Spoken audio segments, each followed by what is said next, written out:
हूँ पटतर कोई न संते। गरीबदास जी कह रहे हैं कि कस्तूरी नाम कबीर है, बिन छेड़े महकंत, और आद अंत की कहते हूँ पटतर कोई न संत।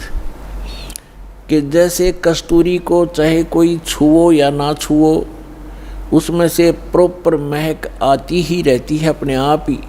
यानी परमात्मा कबीर जी की शक्ति अपने आप झलकती रहती है। जो संत उससे जुड़ जाता है, जो भक्त उससे जुड़ जाता है परमात्मा से, तो वो पल पल साथ रहता है और आभास कराते हैं परमात्मा कि मैं साथ हूँ बच्चे। और वो भक्त फिर पल पल में परमात्मा से मिलने वाले लाभ को महसूस करता है। तो यहाँ कहते हैं कस्तूरी नाम कबीर है, परमात्मा से प्राप्त जो मंत्र है, परमात्मा की शक्ति उस मंत्र जाप करने वाले के अंदर अपने आप कार्य करती रहती है। और बिन छेड़े महकंत, आद अंत की कहते हूँ पटतर कोई न संत। गरीबदास जी कहते हैं शुरू से और अंत तक बताता हूँ कि इस परमेश्वर कबीर जी के बराबर कोई संत भी नहीं है, भगवान भी नहीं है, समर्थ है।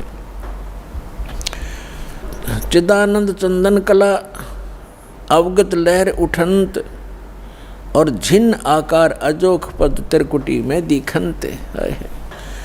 तिरकुटी भरकुटी मेट दे, घट के घाट अनंत, और घट मट से न्यारा रहे जाका आदि न अंत। अब क्या बताते हैं कि जो तुम इस बॉडी में परमात्मा को देखने की चेष्टा करते हो, इसके अंदर परमात्मा का केवल प्रतिबिंब ही देख सकोगे। वो परमात्मा जहाँ रहता है वो स्थान भिन्न है, वहाँ जाने की विधि भी उस सूक्ष्म वेद में ही वर्णित है, अन्य किसी ग्रंथ में नहीं है। नैनो मद निरखत रहे अवगत नाम कबीरे, बेड़ा पार लगाए हूँ सुरत सरोवर तीरे। दो नैनो बिच कमल है उजल हिरंबर धामे, शेष शेष पुन रटत हैं जिन्होंने पाया वो राम। शेष 88 ना गए 2400 पर चोखे, 3300 पर तलब है कोई बकरा कोई भूखे।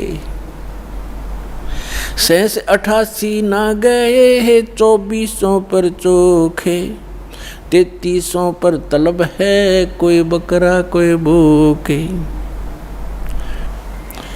अब क्या बताते हैं परमात्मा?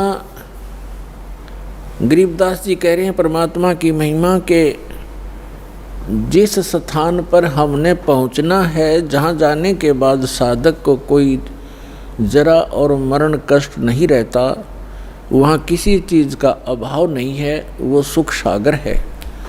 वहाँ जाने की जो साधना है वो या तो परमात्मा स्वयं आकर बताते हैं या उन महापुरुषों को प्राप्त थी जिनके विषय में दास ने अभी आपके सामने उनके शुभ नाम बताए। लेकिन उन महापुरुषों को हमने महत्व नहीं दिया उस समय जिस समय वो प्रगट थे।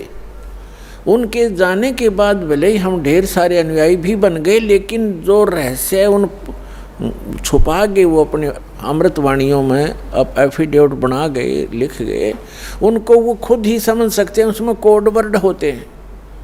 उसके बाद उनके जाने के बाद बहुत ज़्यादा अनुयायी भी बन गए, लेकिन उनके उन संकेतों को नहीं समझ सके। उन महापुरुषों ने क्या कहना चाहा था समाज ने स्वीकार किया नहीं। देख सकते हैं आप आदरणीय नानक साहिब जी के उस समय कितने अनुयायी थे जब वो वर्तमान में थे, बहुत ही नाम मात्र थे।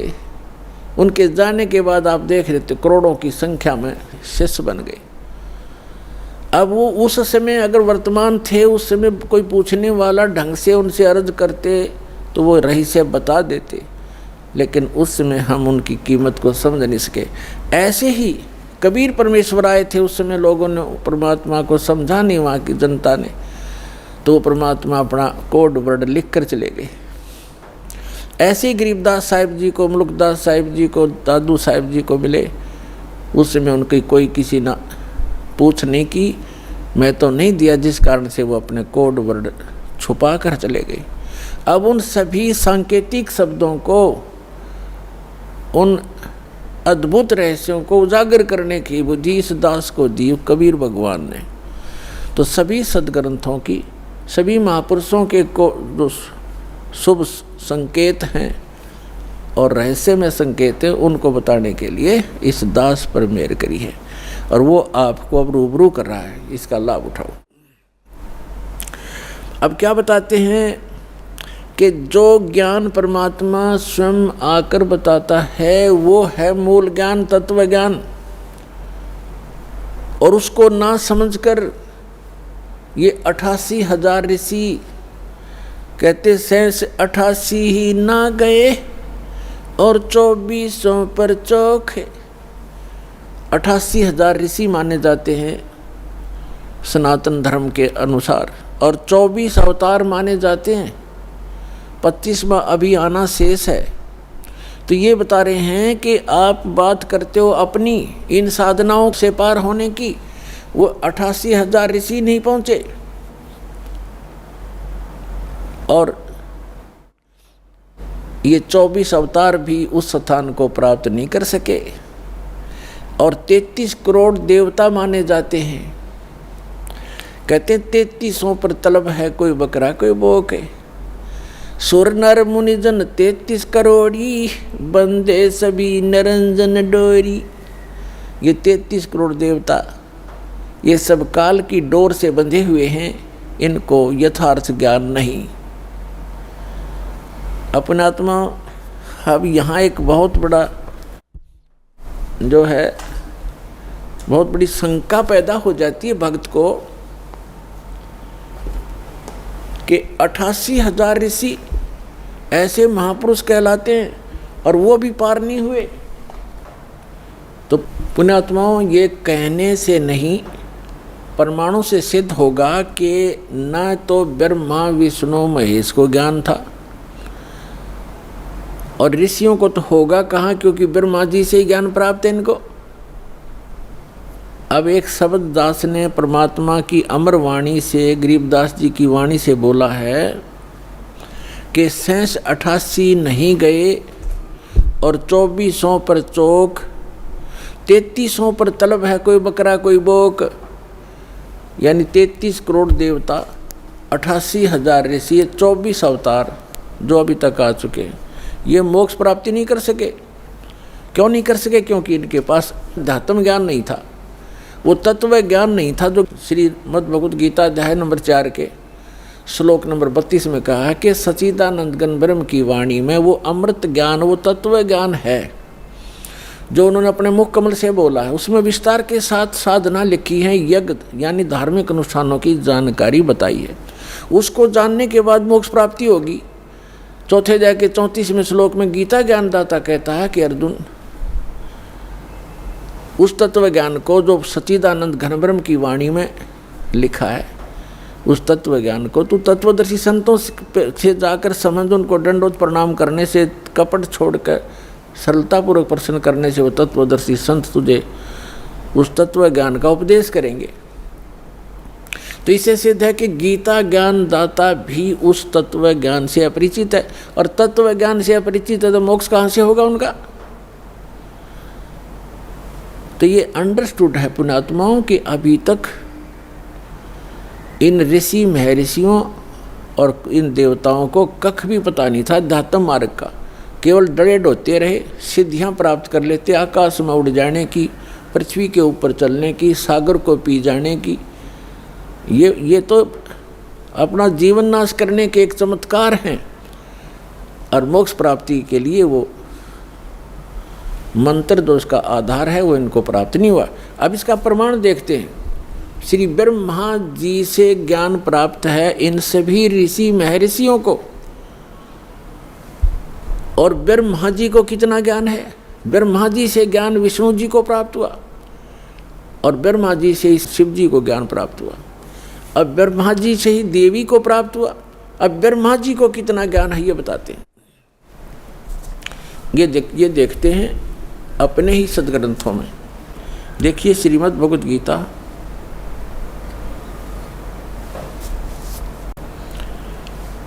और ये सचित्र मोटा टाइप, ये यहाँ से प्रकाशित है। इसके कौन है संपादक? हनुमान प्रसाद पोदार, चिमनलाल गोस्वामी, और ये गीता प्रेस गोरखपुर से प्रकाशित है।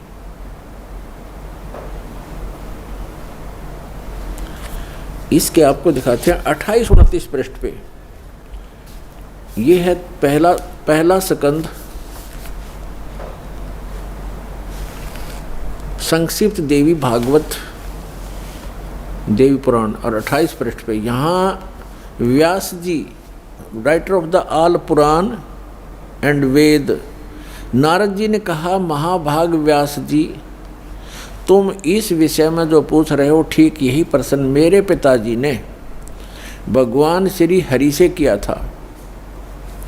देवादिदेव भगवान जगत के स्वामी हैं, लक्ष्मी जी उनकी सेवा में उपस्थित रहती हैं, दिव्य कौस्तुभ मणि उनकी शोभा बढ़ाती है, वे शंख चक्र गदा लिए रहते हैं, पीताम्बर धारण करते हैं, 4 भुजाएं हैं, वक्ष स्थल पर श्री वत्स का चिन्ह चमकता रहता है, वे चराचर जगत के आश्रय दाता है, जगत गुरु एवं देवताओं के भी देवता हैं।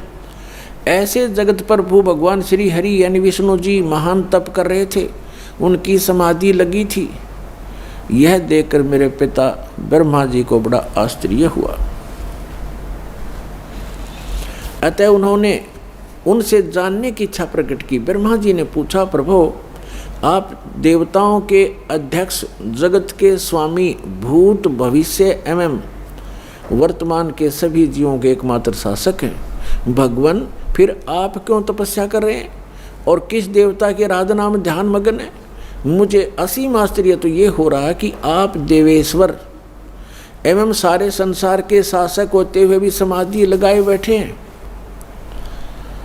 ब्रह्मा जी के विनीत वचन सुनकर भगवान श्री हरि उनसे कहने लगे, ब्रह्मन सावधान होकर सुनो, मैं अपने मन का विचार व्यक्त करता हूँ। देवता, दानव और मानव सब यही जानते हैं कि तुम सृष्टि करते हो, मैं पालन करता हूँ और संकर संहार क्या करते हैं, किंतु फिर भी वेद के पारगामी पुरुष अपनी युक्ति से यह सिद्ध करते हैं कि रचने, पालने और संहार करने की यह योग्यता जो हमें मिली है, इसकी अधिष्ठात्री शक्ति देवी हैं। वे कहते हैं कि संसार की सृष्टि करने के लिए तुम में राजसी शक्ति का संचार हुआ है, मुझे सात्विक शक्ति मिली है और रुद्र में तामसी शक्ति का आविर्भाव हुआ है। उस शक्ति के अभाव से तुम इस संसार की सृष्टि नहीं कर सकते, मैं पालन करने में सफल नहीं हो सकता और रुद्र से भी संहार कार्य होना भी संभव नहीं। ब्रह्मा जी, हम सभी उस शक्ति के सहारे ही अपने कार्य में सदा सफल होते आए। सुवर्त प्रत्यक्ष और परोक्ष दोनों उदाहरण में तुम्हारे सामने रखता हूँ, सुनो। यह निश्चित है कि उस शक्ति के अधीन होकर ही मैं शेष नाग की सैया पर सोता हूँ और सृष्टि करने का अवसर आते ही जाग जाता हूँ। मैं सदा तप करने में लगा रहता हूँ, उस शक्ति के शासन से कभी मुक्त नहीं रह सकता। कभी अवसर मिला तो लक्ष्मी के साथ सुखपूर्वक समय बिताने का सौभाग्य प्राप्त होता है। मैं कभी तो दानों के साथ युद्ध करता हूँ, अखिल जगत को भय पहुँचाने वाले दैत्यों के विकराल शरीरों को शांत करना मेरा परम कर्तव्य हो जाता है। फिर यहाँ बताया है, मुझे सब प्रकार से शक्ति के यानी दुर्गा के अधीन होकर रहना पड़ता है। उन्हीं भगवती शक्ति का यानी दुर्गा जी का मैं निरंतर ध्यान किया करता हूँ।